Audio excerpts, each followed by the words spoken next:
Basically یہ بھی اسی کا ہی حصہ ہے کہ دعا کرنے کے طریقے. اس کے اندر نبی صحیح مسلم 835 کے اندر نبی صلی اللہ علیہ وسلم نے بیسکلی نماز کا طریقہ بتایا. صحابہ کرام کو نبی صلی اللہ علیہ وسلم یہ جو اتحیات پوری ہم پڑھتے ہیں اتحیات للہ والصلوات سے لے کر اشہد ان محمد عبدہ ورسولہ تک نبی صلی اللہ علیہ وسلم سب سکھاتے ہوتے تھے. اس کے بعد اس حدیث کے اندر نبی صلی اللہ علیہ وسلم نے بتایا کہ اشہد ان محمد رسول اللہ، اشہد ان محمد رسول اللہ کے بعد جو دعائیں پڑھنا چاہتے ہو وہ پڑھو. ٹھیک ہے. اور یعنی اس سے ہمیں یہ پتہ چلا کہ یہ درود شریف ہے یہ بھی بیسیکلی دعا ہی ہے. ٹھیک ہے. ہمیں پتہ ہے کہ یہ نبی صلی اللہ علیہ وسلم پر صلوات بھیجنا بھی دعا کا ہی حصہ ہے. تو نبی صلی اللہ علیہ وسلم نے کہا اس کے بعد جو دعائیں آپ کرنا چاہتے ہو عربک میں اردو میں اتحیات کے حالت میں بیٹھ کے جتنی دعائیں کرنا چاہتے ہیں وہ کریں. تو یہ دوسرا طریقہ نبی صلی اللہ علیہ وسلم نے اور دوسرا پوائنٹ بتا دیا.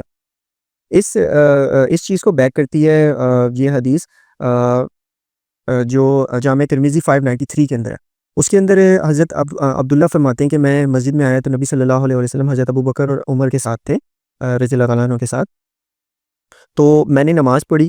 ٹھیک ہے. اللہ تعالیٰ کی جو ہے تسبیحات کی. اس کے بعد میں نے درود شریف بھیجا اور پھر دعا کی. تو نبی صلی اللہ علیہ وسلم نے اس پہ کہا کہ تم مانگو کیا مانگنا تمہیں تمہاری دعا قبول کی جائے گی. ٹھیک ہے. یعنی یہ وہی طریقہ آ گیا. پہلے تسبیحات اس کے بعد نبی صلی اللہ علیہ وسلم کا درود اور اس کے بعد دعائیں. یعنی اتحیات میں بھی اگر آپ نوٹس کریں تو اسی طرح اتحیات للہ والصلوات ہم اللہ کی تسبیحات بیان کر رہے ہیں.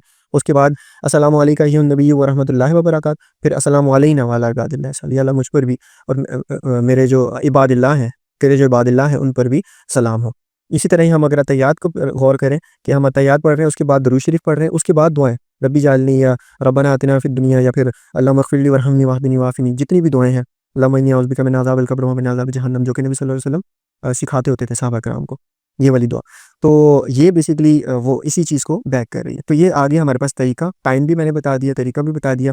اب میں نے طریقہ بتایا اور نماز کے اندر جگہ بتائی جہاں پر آپ نے دعا کرنی ہے.